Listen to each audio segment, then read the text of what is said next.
Hi, I'm Adria, and I'm your Athens, Georgia Townie weather girl, and we're going to be talking about the weather tonight.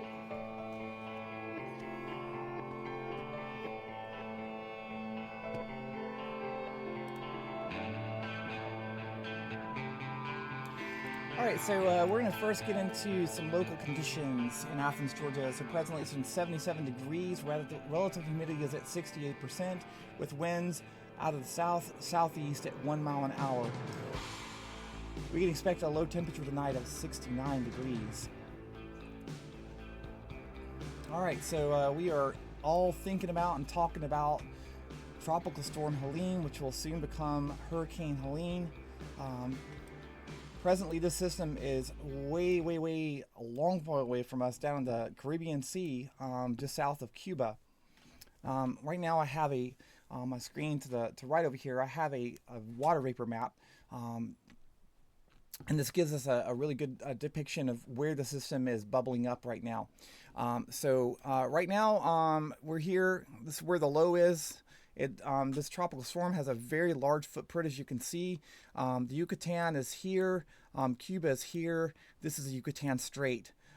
Presently, the system is moving in a northwesterly direction, and we expect the system is going to interact to some degree with the Yucatan. It may actually cross over on land. It may go through here and brush the Yucatan, but it's going to in some way impact the very far east corner of the Yucatan before it gets into the Gulf of Mexico. Once this system gets into the Gulf of Mexico, all hell's going to break loose. It is very warm in the Gulf right now. There's very little wind shear ahead of the system. The water temperature is around 86 to 85 degrees, which is just insanely hot right now for the Gulf.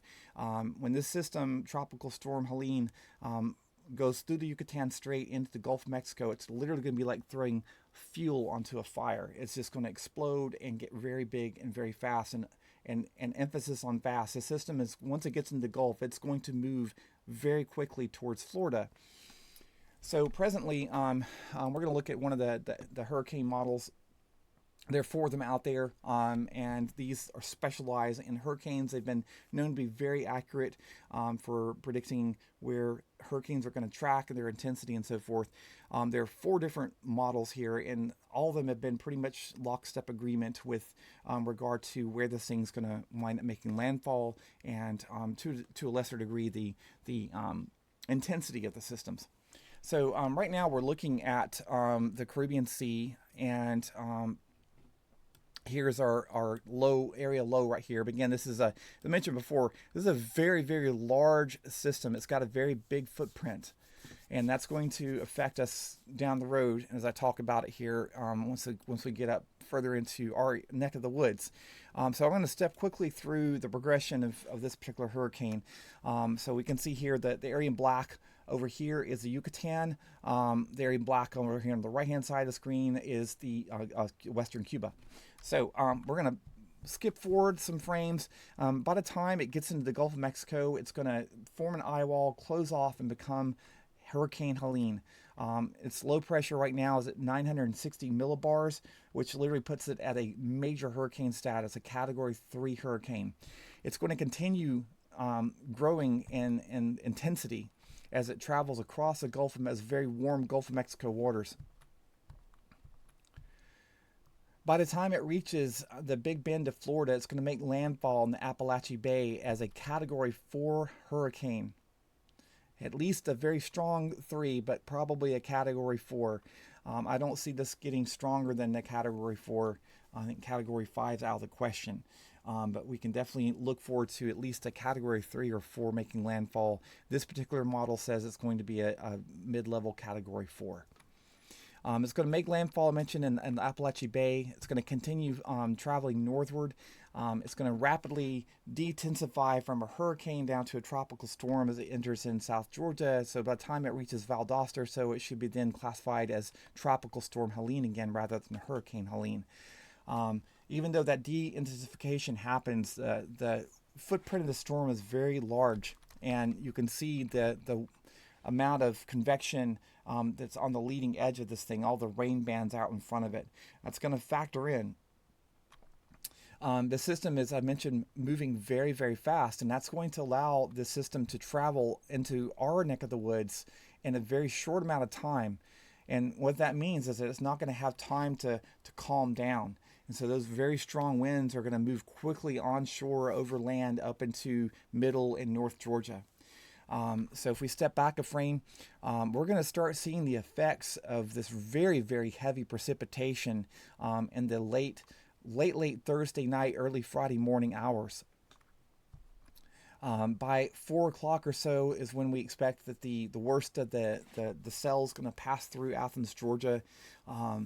Unfortunately, this is going to come through in the middle of the night. It seems like the bad storms always come in the middle of the night. So what we're going to recommend right now, I'm going to recommend to you is find a weather app. I can't recommend one. I have just like some pro junk on my phone, but get a weather app that has alerts on it that will alert you of tornadoes, because that is within the realm of possibilities as we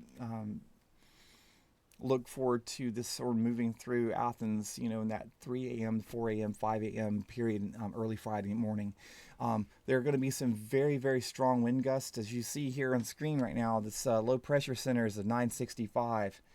965 is literally a low-grade Category 2 hurricane. If it were still, closed off eye wall, it's not going to be, but it's going to be a tropical storm. But we still could see winds 75 to 90, maybe upwards of 100 miles an hour, which is just absurd. And the fact that we have had throughout the afternoon, we've had rainfall throughout the day, and those heavy rains will start coming in later in the evening. So the ground's going to be soft, and you can imagine with very strong winds and soft ground what could happen. So we expect that there's going to be potential for power outages, especially as you get further south into Georgia where those winds are even stronger. We're definitely going to see widespread power outages across Florida and South Georgia and Middle Georgia. We could very well be impacted here in Athens as well. Okay, so other impacts, I mentioned that because of these very strong winds and the amount of convection that's coming down, that's going to create a very ripe condition for tornadoes to spin up. So that's another threat, which is why, again, you should have these handy, as your cell phone ready to go. You should also have an emergency safety plan established so that you can quickly get out of bed, get your loved ones, and get into an area in the very center of the house away from windows and doors and cover yourselves up. And make sure you can get that done quickly because you may not have a lot of time. So be weather aware when you go to bed Thursday night. If you're like me, I turn my phone volume off at night because I don't like to be woken up with spam or whatever. But in this case, I'm going to leave mine on. I suggest you do the same. By the time the system moves through Athens in the early morning hours, it should clear out. It's going to continue on into Chattanooga area. It's going to rapidly kind of just start falling apart by the time it gets in Tennessee and not be much of a threat. By 11 o'clock or so on Friday morning, the worst of this will be long gone. In fact, we should even start to see some clearing out of skies potentially. Okay, so that covers where we are with Helene. It's presently way down into the Caribbean Sea. We expect that's going to pass through the Yucatan Strait and become a hurricane sometime late tomorrow afternoon in the evening.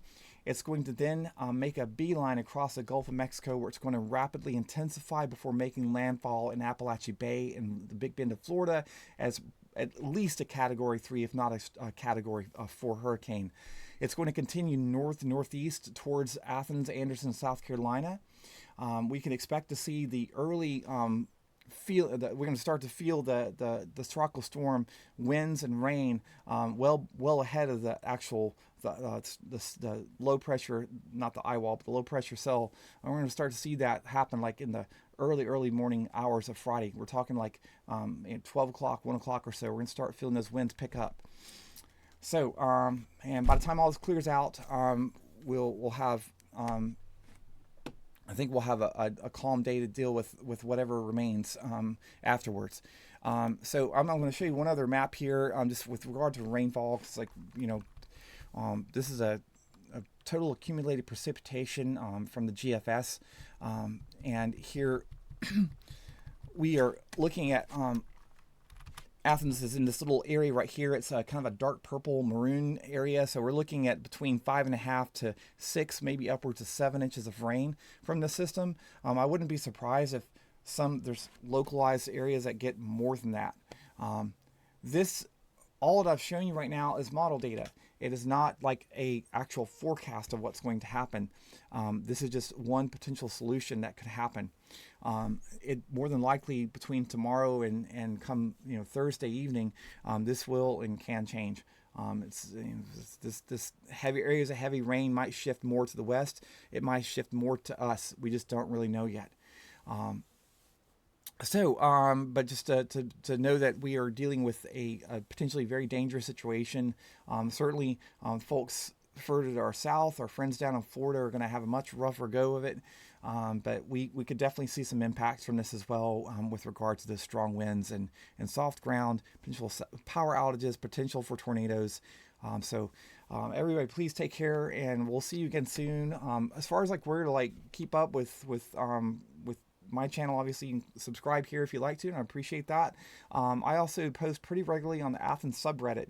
And right now we have a live thread going there, and I'll continue posting updates tomorrow to that live thread.